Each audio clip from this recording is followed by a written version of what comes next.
নমস্কার, আমার নাম ডা পুরুধাউন এবং আজ এই ভিডিওতে আমরা ফোলাভাব নিয়ে কথা বলতে যাচ্ছি। কিডনি ফেইলিওর রোগীর ফোলাভাব হয় কেন? এর চিকিৎসার পদ্ধতিগুলি কি কি?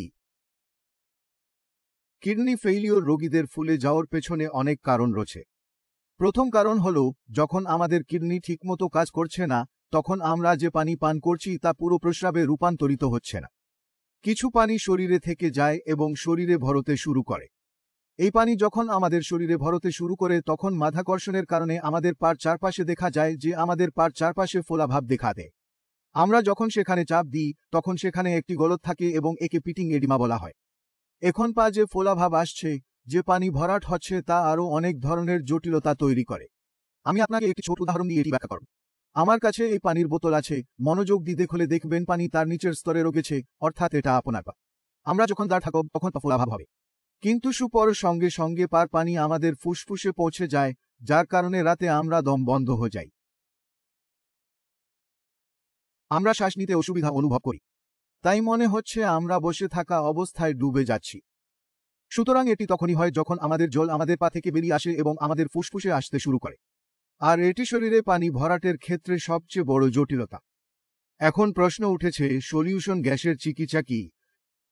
তাই চিকিৎসায় যাওয়ার আগে আমাদের শরীরে ফোলাভাব কেন আসতে পারে তার আরও একটু কারণ দেখতে হবে।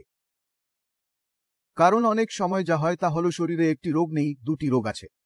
আর কিডনি রোগীদের ক্ষেত্রে আমরা প্রায়ই ধরে নিই যে ফুলে যাচ্ছে শুধু কিডনির কারণেই। কিন্তু তা হয় না। যখন কোনো কিডনি রোগীর ফোলাভাব হয় তখন অবশ্যই তার থাইরয়েড পরীক্ষা করা উচিত। TSH অবশ্যই পরীক্ষা করা উচিত। কারণ থাইরয়েড এমন একটি রোগ যা খুবই সাধারণ, বিশেষ করে নারীদের মধ্যে। আর এতেও আমরা একই উপসর্গ দেখতে পাই যা রোগীর শরীরে ফোলাভাব দেখা যায়। একটাই পার্থক্য যে মুখেও ফোলাভাব দেখা যায়। যে মুখ ফুলে গেছে, পা মিলিত হবে তবে মুখে ফোলাভাব থাকবে। তাই যেসব কিডনি ফেইলিওর রোগী মনে করেন যে তাদের মুখে ফোলাভাব রয়েছে, তাদের অবশ্যই থাইরয়েড পরীক্ষা করানো উচিত। কারণ এটা সম্ভব যে ফোলাভাব কিডনির কারণে নয়, থাইরয়েডের কারণে আসছে। এবং পরীক্ষাটি খুব সহজ। যদি আপনার থাইরয়েড বড় হয়ে যায় তবে আপনার থাইরয়েডের ওষুধ খাওয়া উচিত। আপনি যদি এটি গ্রহণ করে থাকেন, আপনি এটি ছেড়ে দিচ্ছেন, তবে আপনার এটি আবার শুরু করা উচিত। কারণ থাইরয়েডেও আমরা একই ধরনের জটিলতা দেখতে পাই। এখন আমাদের শরীরে কি ঘটছে যে আমাদের শরীর জলে ভরে গেছে, এটাও জানা খুবই জরুরি। আপনার যদি থাইরয়েডের সমস্যা থাকে বা আপনি কিডনি ফেইলিওর রোগী হন, তাহলে আমরা খুব সাধারণভাবে একটি জিনিস দেখতে পাই যে আমাদের শরীরে প্রোটিনের পরিমাণ কমতে শুরু করে। আপনি যদি আপনার কেএফটি সম্পন্ন করেন তবে আপনি দেখতে পাবেন যে আপনার মোট প্রোটিন কম। যে আমার মোট প্রোটিন 6.5-এর চেয়ে কম আসছে। অথবা দেখবেন আপনার শরীরে অ্যালবামিনের পরিমাণ কমে যাচ্ছে। অর্থাৎ প্রোটিন সম্পূর্ণ হচ্ছে, স্বাদ আসছে, কিন্তু অ্যালবামিন কম হচ্ছে। সুতরাং আমরা যা দেখি তা হল আমাদের রক্ত এত পাতলা হয়ে যায় যে এটি আমাদের পা জল ভরতে শুরু করে। এর পেছনের কারণ হলো আমরা দুটোই দেখতে পাই। থাইরয়েডও দেখা যায়, আমরা যে খাবার খেছি তা প্রোটিনে রূপান্তরিত হতে পারে না। তখন আমরা ফোলাভাব দেখতে পাই। আর কিডনি ফেইলিওর রোগীদের ক্ষেত্রে প্রস্রাবের মাধ্যমে প্রোটিন লিকেজের কারণে আমাদের শরীরে প্রোটিনের পরিমাণ কমতে শুরু করে এবং ফোলাভাব দেখা দিতে শুরু করে। অনেক সময় রোগী ঠিকমতো না খেয়ে ঘি খেতে থাকেন, বারবার খেতে থাকেন, সেদ্ধ খাবার খেতে থাকেন, তারপরও শরীরে প্রোটিনের পরিমাণ এত বেশি যায় না যে তা শরীরে প্রোটিনের প্রয়োজনীয়তা পূরণ করতে পারে। এ কারণে শরীরে প্রোটিনের পরিমাণ কমে যায়, রক্ত পাতলা হয়ে যায়। আর রক্ত পাতলা হয়ে যাওয়ায় পার চারপাশে পানি ভরতে শুরু করে। তাই আমরা যখন চিকিৎসার কথা বলি তখন রোগ শনাক্তকরণের মাধ্যমে চিকিৎসা শুরু হয়। সুতরাং আপনি যদি কিডনি ফেইলিওর রোগী হন, ফোলাভাব দেখা দেয়, তাহলে প্রথমে থাইরয়েড পরীক্ষা করে নিন এবং আপনার কেএফটি করান, এতে প্রোটিনের পরিমাণ দেখুন।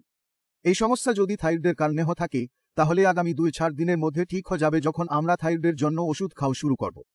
যদি আপনার থাইরয়েড ঠিক থাকে তবুও আপনার ফোলাভাব রয়েছে, অর্থাৎ ফোলাভাব কিডনির কারণে হয়। অর্থাৎ আমরা যদি পানি খাওয়ার পরিমাণ কমিয়ে দেই, বেশি সরি ফেলি, তাহলে শরীরে থাকা টক পানি ধীরে ধীরে প্রস্রাবের গ্যাস থেকে বের হতে শুরু করবে। এর জন্য একটি খুব সাধারণ ওষুধ আছে যাকে আমরা মূত্রবর্ধক ওষুধ বলি। তাই আপনি যদি আগে থেকেই মূত্রবর্ধক ওষুধ বা লেসিথিন ওষুধের মতো ওষুধ খাচ্ছেন, তাহলে আপনার শরীরে পানির পরিমাণ কমিয়ে দিন। আপনি যদি কম পরিমাণে মূত্রবর্ধক ওষুধ খাচ্ছেন, তবে মূত্রবর্ধক ওষুধের পরিমাণ বার আপনি আপনার প্রস্রাবকে উৎসাহিত করতে পারেন এবং শরীর থেকে যতটা সম্ভব অতিরিক্ত জল অপসারণ করতে পারেন।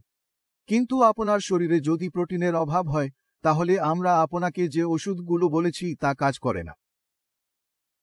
কারণ যত তা নেবেন পানি কম হবে তখন তা আবার ভরে যাবে। কারণ এখানে যদি প্রোটিনের অভাব হয় তাহলে আমাদের শরীরে প্রোটিনের ঘাটতি পূরণ করতে হবে। এখন তার জন্য আপনার খাদ্যাভ্যাসে কিছু পরিবর্তন আনতে হবে। সাধারণত কিডনি ফেইলিওর রোগীদের প্রোটিন বন্ধ হয়ে যায় কারণ আমরা যে পরিমাণ প্রোটিন গ্রহণ করি তা ক্রিটিনাইনে রূপান্তরিত হয়। এখন যখন আপনার শরীরে প্রোটিনের অভাব হয় তখন আমাদের কি করা উচিত?